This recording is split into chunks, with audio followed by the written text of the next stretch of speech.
what's up, everybody? Woo! We got the KLR on the road! Sorry, guys, about yelling. I'm just, I'm very excited. Oh, man. Beautiful night. Beautiful day. KLR is ripping it. Oh. I thought this day would officially never come.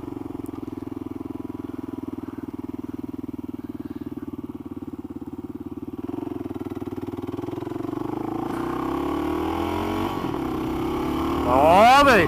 Feel the power. Oh, yeah. 60.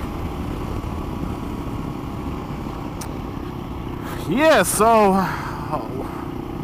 I don't even know where to start, guys. I mean, if you go back a lot of videos, you know, you'll see, you know, you kind of go through the story, but this vlog will be a little bit longer. I'm going to recap the entire adventure I had with this thing. I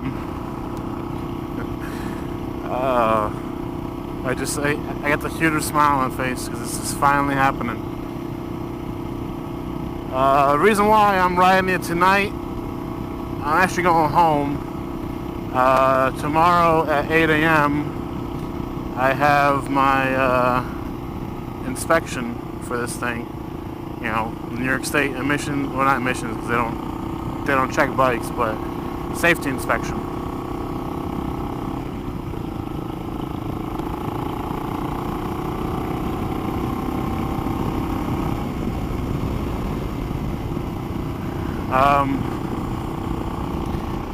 But yeah, I just noticed my speedometer is not working. So let me start from the beginning. Obviously 2 years ago, pretty much exactly 2 years ago, I bought this thing. We're gonna go to Mexico on it with a bunch of guys. You know, they all bought similar bikes. Some bought Suzuki's, some bought Hondas or whatever. But yeah, that was our plan. And then I started taking it apart and doing basic things like brakes and oil, you know, all the basic stuff to get it ready. And at the time, somebody told me on one of the forums online that you should do the doohickey. And after I tried doing that, which I never ended up doing because I couldn't break the rotor loose in you know, in the left side cover. I never actually, you know, did it, so I put it together, and ever since then, I managed to start it once. And at one time that I got it running, I left it idling, and I don't know if the carb or something got stuck, but when I came outside after like 3 minutes, it was just pinging RPM, and it basically blew the motor. You know, and tried as I might to repair the motor, it lost compression, and it was done. So, fast forward a couple months, I bought it in May. Fast forward to like June or July, I went with my, at the time, fiance, and actually no, she wasn't my fiance yet, she was just my girlfriend. My now wife, we went down to Delaware, and I bought a used motor for $500. I had no idea what the history of it was. I had, you know, that's my dad in front of me, by the way. I had no idea what the motor's been through. The only thing I knew is that it had compression, and that the right side cover where the clutch is was missing the cover. It was missing a few plates, you know, like the friction plates, and that's all I knew. So I had a buddy of mine swap the motors, and we figured that'd be the end of that. Nope. For whatever reason, at the same time that the motor went dead, the you know, we lost spark. It would not spark. So it wouldn't spark, and I spent like a year trying to fix that issue.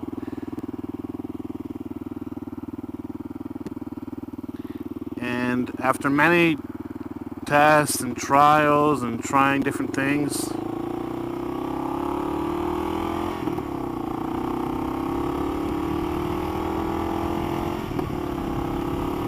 I really don't think it's a speedometer issue, guys. I might fail the inspection tomorrow because of that. But anyway, after trying many things, I finally figured out what was wrong with the spark issue.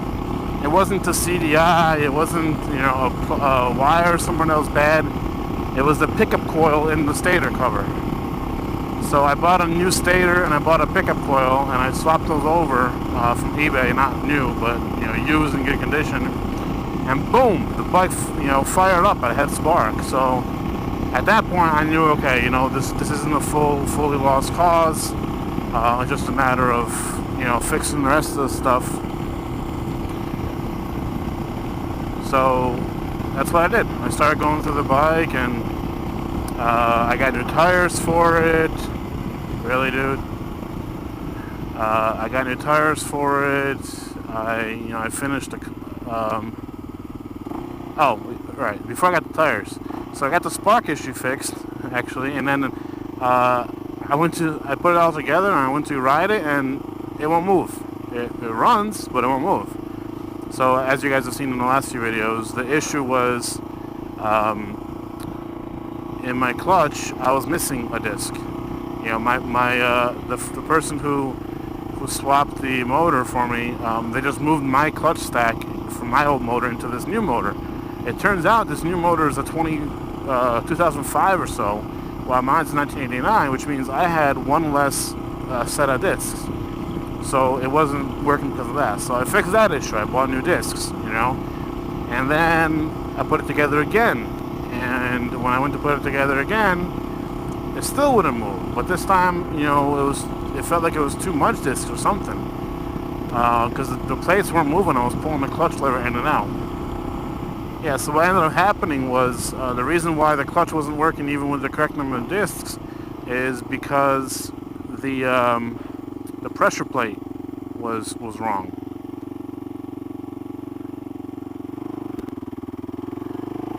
So once I got the new pressure plate put in, which kindly enough somebody on the forum sent me, boom, everything was fine. So then I went through and I, you know, put new tires on it. I fixed the brake light issue, which was this little switch right here. I installed a waterproof one. The OEM one is not waterproof.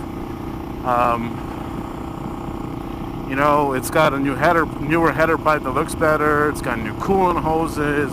It's got a new radiator, new coolant, new oil filter, new air filter, new chain, new sprockets, new tires.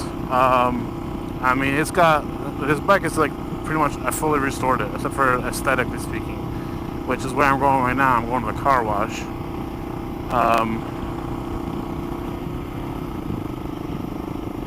But yeah, so bike is done, other than the speedometer issue. So the speedometer issue is I had wheel bearings put into the wheels when I had the tires done, and the guy that did the wheel bearings, he broke the hub, like ring, where the speed sensor, I guess, connects to. So it's barely holding on, and that's why I'm doing like 40 probably, and it's reading incorrectly. So I've been trying to get them to, you know, cooperate, and I might end up going to a small claims court for this issue because they're not playing ball. So I'll figure it out. But yeah, so that shop busted my wheel, basically, my wheel hub. So it's a matter of just getting them to cooperate and replace it and fix the work. But that's small potatoes now compared to what I went through with the spark issue and all the other stuff. So. Alright guys, sit tight for a second and I'll be right back.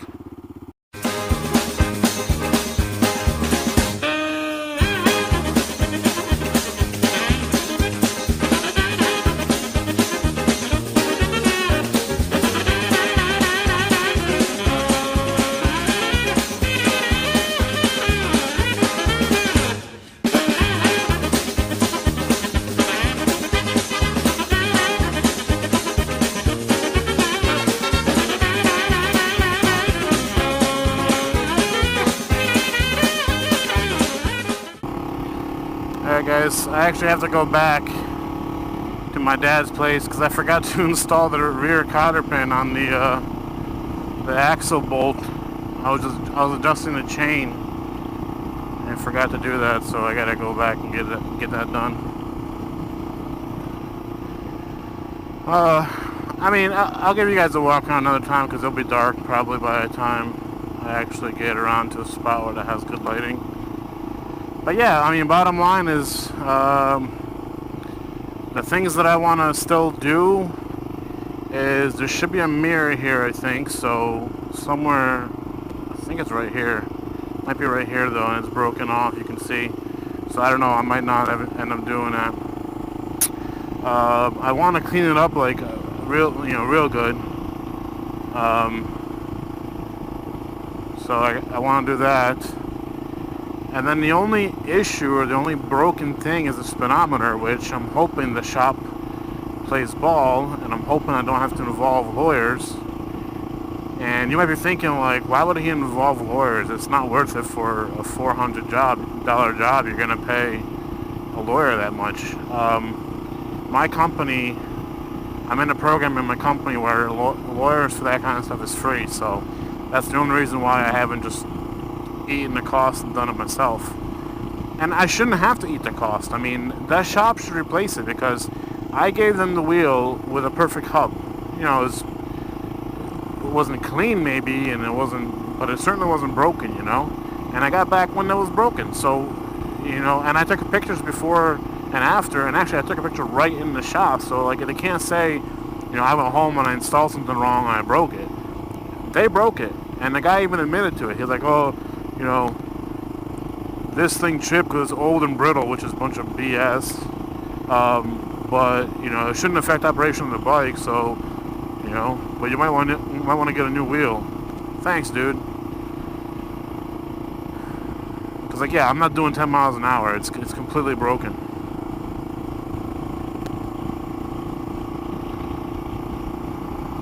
So that's where I'm at right now. Alright guys, so I will see you all another time. Just know that I finally have an off-road worthy bike, so I may have some more interesting vlogs this year as I hit some trails and such. Alright guys, peace. Keep a shiny side up.